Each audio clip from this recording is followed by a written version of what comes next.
As property owners shouldn't have to know how fast they need to turn in order to not be loud. We should be able to trust that what is presented is what is delivered.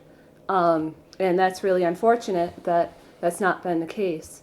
For myself, day to day, during the day, I'm pretty busy. I'm doing different things so I don't hear the wind turbines. But for myself at night, if I go to bed and I'm woken up once, twice, 3 times by the sound that just reverberates through my bedroom, then that's a huge loss. That's something that you can't really put a value on, and I'm not looking to live anywhere else than where I live. I love my home.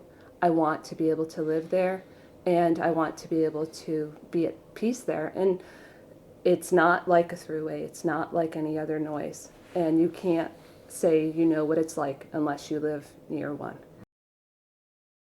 There and they say, well, geez, I want to see with this noise for myself. And they come up and then they write glowingly about what the gentle massaging sound of these lovely windmills. And, you know, as someone said earlier, they're very different winds. Get the feeling in a 2-minute visit and, you know, sort of walking by. You got to live with it 24/7. You know, Aaron was talking about waking up in the middle of the night. I woke up in the middle of the night with a throbbing headache, and I went up to get an aspirin, and I realized that throb wasn't from me. That was that low frequency coming through the walls, and it was like echoing inside my head. It was just, it's an insidious, crazy kind of... It's a sound that will fluctuate on the wind. You'll get steady pulses for a few seconds, and then maybe it'll dissipate, and then it'll come back at you louder. And it's remarkably disturbing because you can't ever really anticipate it. It's very different from industrial sounds, from processing plants, where there's a steady mechanical hum. It's it'd be like your neighbor with a bullhorn every few seconds shouting at you, and then being really quiet, and then shouting at you. If you're ever visiting the site of wind turbines, you know, whether it's 2, 1, you know, however many, or 20, go to that site and say, would I buy a piece of property here? Most people would probably say no.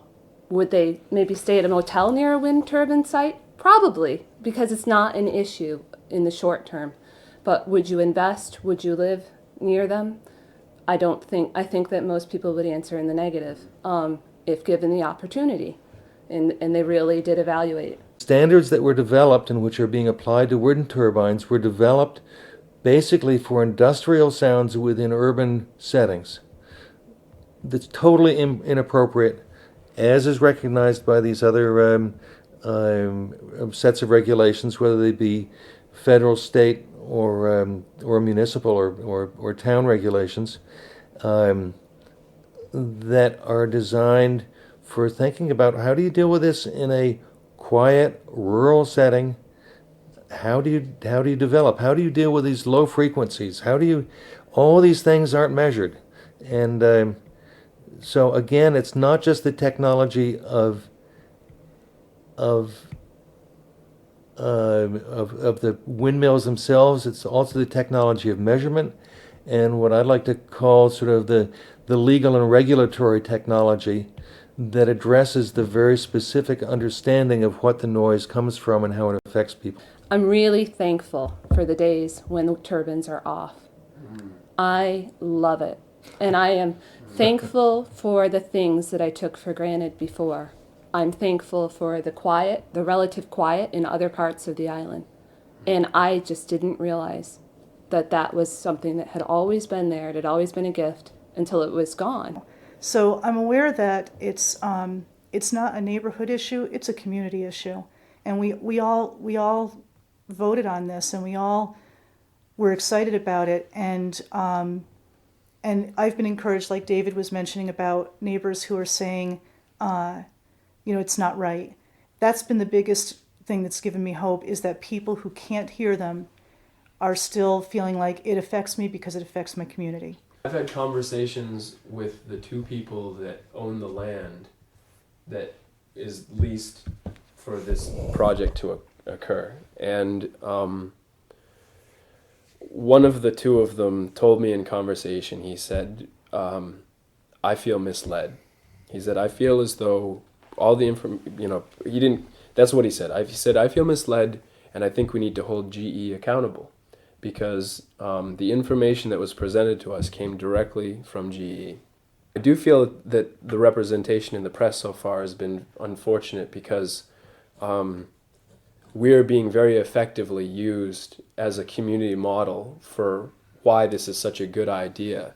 And that's really distressing to me, that the promoters of this project, that are not the people that live on this island, but the people beyond this island that are promoting wind power on the coast of Maine, are still using the Vinalhaven example as a positive example. They're still using those like 90% approval ratings. And there should be a new poll conducted with people on the island and use those numbers to see just how many people still support it as passionately.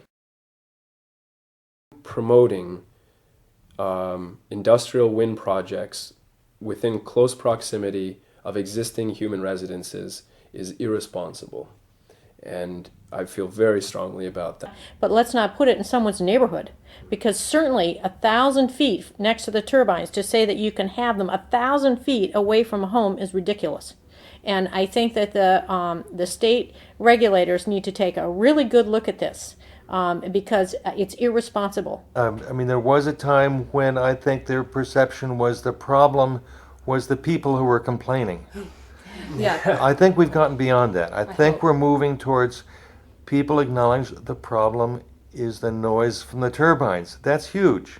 If that $15 million was invested into this community in a different way, so that each individual living on these islands was given $10,000 that they could then spend on home improvements and energy-saving appliances, we would be in a spot where we could have hired people. There would have been actual work created on this island, and people would be left with a tangible physical benefit for their homes. The noise does rock you back on your feet and really make you wonder, what are the trade-offs?